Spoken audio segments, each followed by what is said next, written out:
하나님 나라 백성인 하백 여러분, 하백의 성경 아카데미에 오신 것을 환영합니다. 이 시간은 그리스도인이 꼭 알아야 할 기본 진리 53강 시간입니다. 함께 나눌 주제는 그리스도의 사역 가운데 역사적 관점들입니다. 우리는 역사적 관점 관련하여 객관적 해석, 주관적 해석에 이어서 현대적 해석을 함께 나누고 있습니다. 현대적 해석 가운데 아울렛과 고전적 견해에 이어서 형벌적 대속에 대한 의문들에 대해서 함께 나눕니다. 우리는 지난 시간에 하나님을 오도한다까지 나누었습니다. 이번 시간에는 너무 개인적이다부터 나누도록 하겠습니다. 형벌적 대속 칭의 모형은 구원을 개인적 경험으로만 한정할 위험이 있고 성경의 집단적 차원을 충분히 포용하지 못하는 것은 아닌가. 어떤 이들은 교회가 개인의 칭의를 과도하게 강조했기 때문에 지난 세월 동안 물질주의와 인종주의, 국가주의 같은 보다 폭넓은 사회 문제에 충분하게 대응하지 못했다고 주장합니다. 이 문제에 대해서는 매우 개략적으로 언급할 수밖에 없습니다. 그리스도의 사역과 특히 그분의 대속적 죽음을 개인에게 적용하지 않는다면 그동안 간과된 사회 문제에 대해 비난할 기독교 공동체가 존재하지도 못했을 것입니다. 따라서 여기서는 양자택일보다는 두 가지 모두를 명확하게 다루려고 합니다. 신약은 칭의를 적용하는 데 있어서 개인의 의 안에서 새롭게 되는 것과 교회 내의 사랑 및 공동체적 균등함을 모두 강조합니다. 아울러 교회를 넘어 지역 공동체를 향한 사랑의 수고 역시 동일하게 강조합니다. 개인주의에 대한 비난은 일반적으로 서구 문화의 기본적 특징 중 하나를 건드리는 것이며 따라서 그 뿌리는 단순히 기독교가 속죄에서 어떤 점을 강조하느냐의 문제보다 훨씬 깊습니다. 그러나 어떤 교회와 그리스도인에게는 이런 비판이 유용할 것입니다.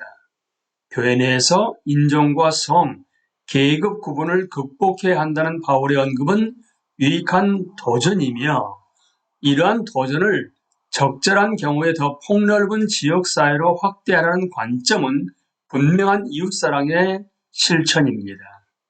그런 점에서 초기 기독교 시대는 매우 흥분되고 도덕적인 모범을 보여주고 있으며 신앙을 사회에 적용하거나 행동하지 않는다는 매서운 비난은 사실 오늘날의 복음지 그리스도인들을 향한 것이라고 할 수 있습니다. 최근 들어 많은 교회들이 진실하고 적절한 사회적 관심을 회복하는 반가운 일들이 일어나고 있습니다. 그러나 그런 과정 안에서 형벌적 속죄 교리와 그것을 개인에게 적용하여 생명력을 얻는 일을 포기할 필요가 없음은 분명한 사실입니다. 도덕성이 의심스럽다로 넘어갑니다. 어떤 이들은 대속이라는 사상 자체가 불공정하며 심지어 비도덕적이기까지 하다고 주장합니다. 왜냐하면 이것은 무고한 사람을 처벌하여 유죄인 사람을 놓아준다는 뜻이기 때문입니다. 그리고 정의란 죄인이 직접 법을 받아야 하는 것이라는 인간의 생각을 감안한다면 하나님의 정의는 그러한 인간의 정의보다 더 쉽게 만족되는 것처럼 보입니다. 이 점에서 형벌적 대속론은 다소 거칠게 표현하자면 우주적 아동학대와 비슷한 것이 아닌가. 왜냐하면 이 이론은 성자 자신이 저지르지 않은 범죄에 대해 성자를 처벌하는 복수심으로 가득 찬 성부를 묘사하는 것처럼 보이기 때문입니다. 기독교 교리는 하나이고 전체적입니다. 즉, 각 특정 영역은 다른 모든 영역과 적절하게 연결된 진리를 나타냅니다. 이 지점에서 앞서 다른 삼위일체 하나님에 대한 설명을 떠올려 보죠. 성부와 성자는 영원히 불가분리적인 하나의 존재입니다. 따라서 그들이 따로 행동한다고 생각한다면, 즉 성부가 성자를 처벌하실 때 그 고통을 일으킨 존재로서 뿐만 아니라 고통을 수용하는 존재로서 참여하신다는 생각을 배제한다면 그것은 기독교적 관점이 아닙니다. 왜냐하면 그것은 삼위일체 하나님을 부정하는 생각이기 때문입니다. 정의롭지 않다는 비난에 관한 한 우리가 앞서 다룬 성경적 신앙은 분명한 전제에서 있습니다. 즉 하나님은 삼위일체이시며 그러니까 성부와 성자는 하나의 존재임에 따라서 하나님께서 그리스도 안에 계시사 세상을 자기와 화목하게 하셨다. 또한 그리스도가 우리와 같은 뼈와 살을 가진 참 인간으로서 우리와 완전한 연대를 이루셨습니다. 따라서 그리스도가 성부의 진노 아래에 있는 우리 죄책 안으로 들어오신 것은 근본적으로 적절합니다.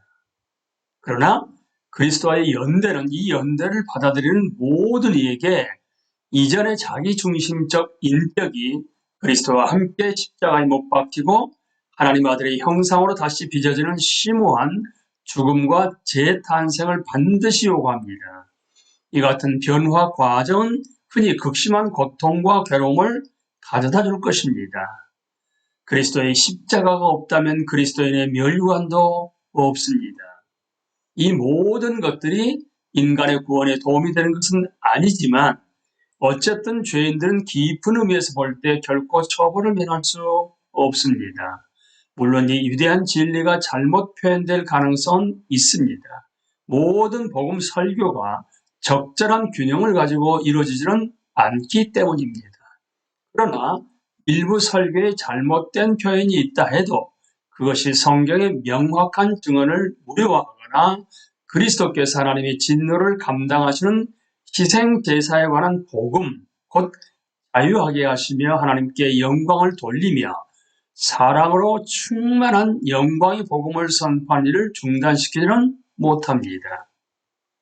더욱 본질적으로 제임스 패커는 형벌적 대속과 같은 성경의 개념들을 그것의 한계를 넘어 과도하게 주장하는 것은 잘못이라고 지적합니다.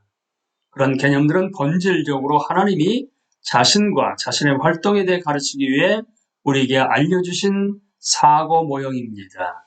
그것들은 하나님이 주신 것이기에 우리의 전적인 신뢰를 요구하고 사실상 우리가 속죄에 관한 진리에 최대한 가까이 다가서고 있다고 확신하게 되는 것은 오로지 그것에 우리 마음을 복종시키고 그것을 끈질기게 간직하기 때문입니다. 이런 식으로 본다면 형벌적 대속은 관습법적 관행이나 인간관계의 일반적 기준에 따라 일일이 정당하지 않아도 완전하게 설명이 가능합니다. 우리가 지금껏 해왔듯이 형벌적 대속에 관한 성경적 기초를 입증할 수 있다고 생각한다면 말입니다. 하나님은 구속주의일 뿐만 아니라 창조주이시기 때문에 보편적인 도덕적 감각을 가볍게 무시해서는 안 되지만 타락한 우리의 기준을 하나님 행동에 대한 최종적 결정과 판단의 요소로 삼아서도 안 됩니다. 사실상 하나님이 무력한 죄인들을 십자가를 통해 용서하신 사건에서 우리는 가장 심오한 정의, 곧 하나님의 구속적 사랑의 정의를 확인할 수 있습니다. 우리는 이 시간에 너무 개인적이다, 도덕성이 의심스럽다까지 함께 나누었습니다. 다음 시간에는 너무 폭력적이다, 오늘날과는 맞지 않다, 결론 부분에 함께 나누도록 하겠습니다. 강의를 마치겠습니다. 감사합니다.